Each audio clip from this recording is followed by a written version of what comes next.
My dear students, welcome to N K Baba chemistry classes.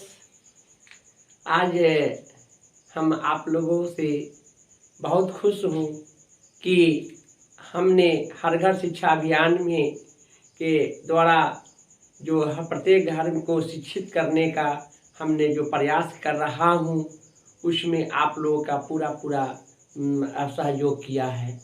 क्योंकि एक target था कि ऑनलाइन एजुकेशन में आगे बढ़ाने के लिए 1000 सब्सक्राइबर होने के लिए जो आप लोगों ने बहुत अच्छे ढंग से 1000+ में इसको आगे बढ़ाया है।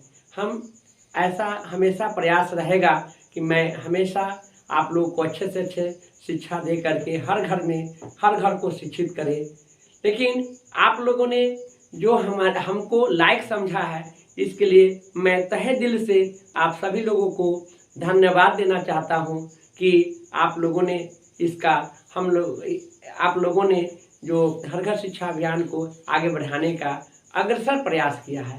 मैं आशा करता हूं कि मुझे इसी तरह से हमेशा सहयोग करते रहेंगे ताकि मैं प्रत्येक भारतवर्ष में प्रत्येक घर में हम शिक्षित करूं और इस शिक्षित होने से राष्ट्र के निर्माण में सक्रिय रूप से भाग लूं। तो माय डियर स्टूडेंट्स, मैं बहुत खुश हूं और आप लोगों से ऐसा उम्मीद रखता हूं कि मुझे निरंतर आगे बढ़ाने का प्रयास करें, जिससे मेरा कॉन्फिडेंस बनेगा और मैं अच्छा से अच्छा ढंग से सभी लोगों को शिक्षित कर सकता हूं। तो आज का जो टॉपिक्स है हमने रखा है समस्थानिक या आइसोटोप। इसको अंग्रेजी में आइसोटोप कहते हैं, हिंदी में समस्थानिक कहते हैं। समस्थानिक यानी समान स्थान का मतलब तत्वों की परमाणु संख्या समान हो।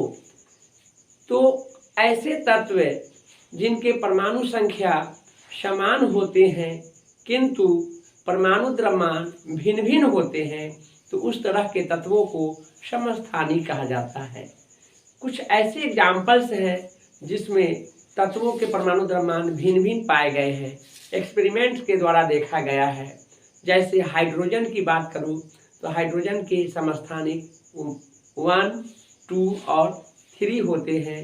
1 जिसका परमाणु द्रव्यमान 1 होता है, 2 समस्थानिक परमाणु द्रव्यमान 2 होता है और 3 समस्थानिक परमाणु द्रव्यमान 3 होता है। तो हाइड्रोजन एक ऐसे तत्व है जिनके 3 परमाणु द्रव्यमान होते हैं, 1, 2 और 3। और यह इस तत्व को अलग अलग नामों से भी जानते हैं। हाइड्रोजन जिसका परमाणु द्रव्यमान 1 होता है उसे प्रोटियम कहते हैं और इसमें न्यूट्रॉन एब्सेंट होता है। जैसा कि हमने कल बतलाया था कि न्यूट्रॉन की संख्या ज्ञात करने के लिए परमाणु द्रव्यमान में से परमाणु संख्या को घटा दिया जाता है।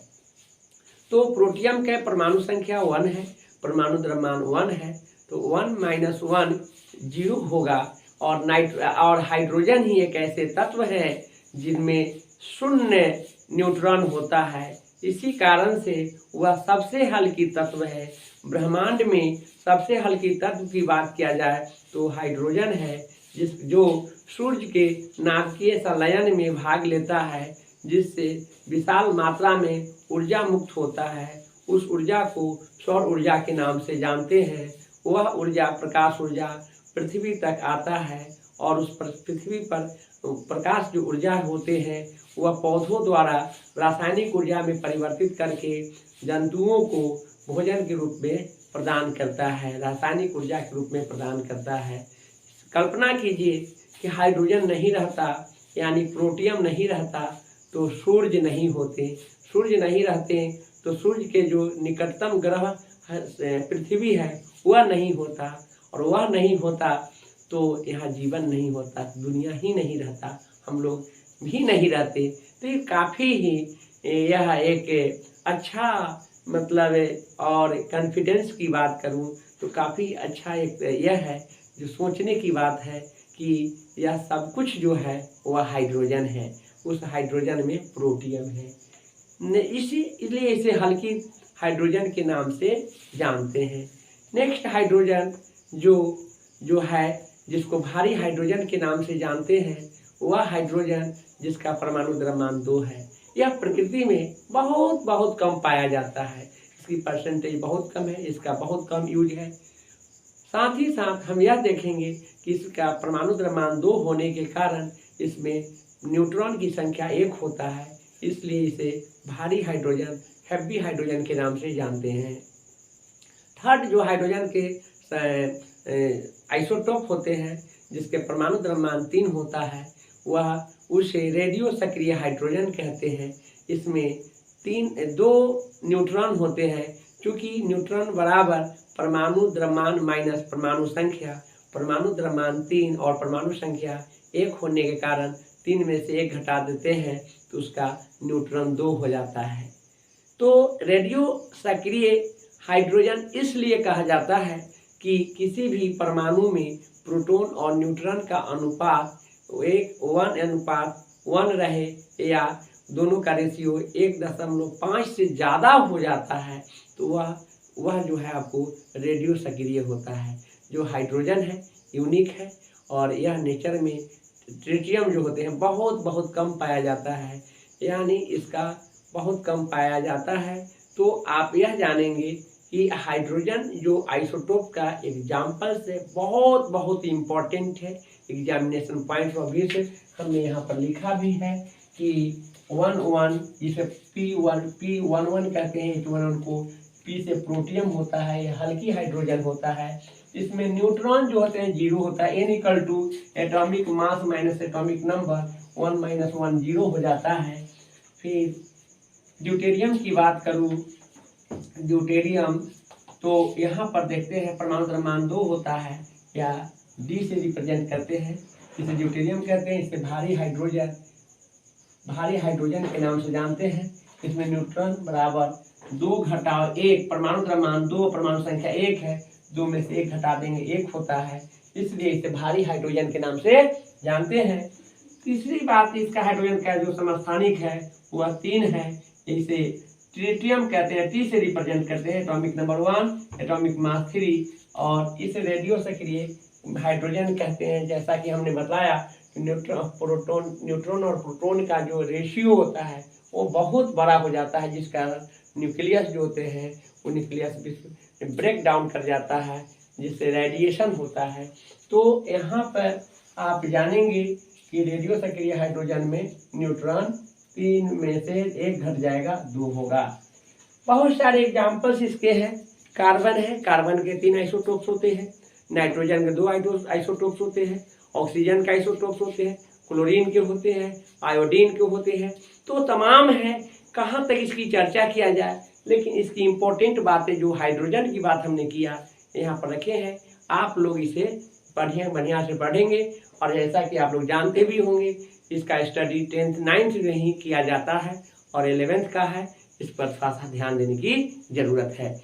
और नेक्स्ट टॉपिक है इसमें समभारिक मतलब समान भार, परमाणु द्रव्यमान समान हो किंतु परमाणु संख्या भिन्न भिन्न हो। तो ऐसे में जो है कौन सा तत्व होंगे, तो आप जानेंगे कि दो विभिन्न तत्वों के बीच परमाणु संख्या जो होंगे भिन्न भिन्न होंगे किंतु परमाणु द्रव्यमान समान होते हैं। भिन्न भिन्न परमाणु संख्या होने के कारण उसका परमाणु द्रव्यमान भिन्न भिन्न होने के कारण तत्व का उसका परमाणु संख्या भिन्न भिन्न होते हैं, और उसमें 2 परमाणु का तत्वों का द्रव्यमान को तुलना करेंगे। कुछ ऐसे एग्जाम्पल्स होते हैं जिनका परमाणु द्रव्यमान समान होते हैं। तो इस तरह के जो भी होंगे समभारिक होते हैं और यह नेचर में बहुत कम अवेलेबल होते हैं। अब यहाँ पर देखना है कि वैसे 2 भिन्न तत्व जिनके परमाणु द्रव्यमान समान होते हैं, किंतु परमाणु संख्या भिन्न भिन्न होता है, तो उसे समभारिक कहते हैं। एग्जाम्पल के रूप में हमने लिया है नाइट्रोजन, जिसका परमाणु संख्या 7 और परमाणु द्रव्यमान 14 होता है, और कार्बन की बात करें परमाणु संख्या 3, इसकी समस्थानिक है 14, 12 13 14 होता है, इसका द्रव्यमान 14 वाला लिए हैं। ये दोनों में परमाणु द्रव्यमान समान है किंतु परमाणु संख्या क्या है, भिन्न भिन्न है। आप इसी प्रकार आप देखेंगे आर्गन और कैल्शियम में, तो आर्गन का जो है परमाणु संख्या 18 कैल्शियम का 40 और आर्गन का परमाणु संख्या 18, परमाणु द्रव्यमान जो होते हैं 40, कैल्शियम का परमाणु संख्या 20, परमाणु द्रव्यमान 40 होता है। दोनों के परमाणु संख्या भिन्न भिन्न है, तत्व भी भिन्न भिन्न है। क्योंकि तत्व भिन्न भिन्न होंगे तभी ये परमाणु संख्या भिन्न भिन्न होगा। और लेकिन परमाणु द्रव्यमान दोनों का क्या है और समान है, 40-40 है, इसलिए ये आपस में ये दोनों समभारिक होते हैं। तो माय डियर स्टूडेंट्स, आज जो है हमने जो टॉपिक्स रखा समस्थानिक और समभारिक, नेक्स्ट क्लास में आइसोटोन्स सम न्यूट्रॉन रखेंगे और दोनों तीनों के बीच एक ऐसा ट्रिक बतलाऊंगा मैं, ऐसा ट्रिक कि आपको याद करने में बिल्कुल आसान होगा, बहुत लॉजिकली मैं उसको रिप्रेजेंट करूंगा कल। इसके लिए आप लोग इसको ध्यानपूर्वक पढ़ेंगे और मैं आप लोगों से आशा करता हूं कि मुझे जो हर घर शिक्षा अभियान में जो आगे बढ़ावा दिया है उसको अग्रसर आगे बढ़ाइए, ताकि मैं निरंतर इस पर काम करने में मुझे मन लगेगा और मैं तहे दिल से मैं इस काम को अग्रसर बढ़ाऊंगा। मेरा भी योगदान राष्ट्र के निर्माण में होना चाहिए। धन्यवाद, आज के लिए इतना ही है।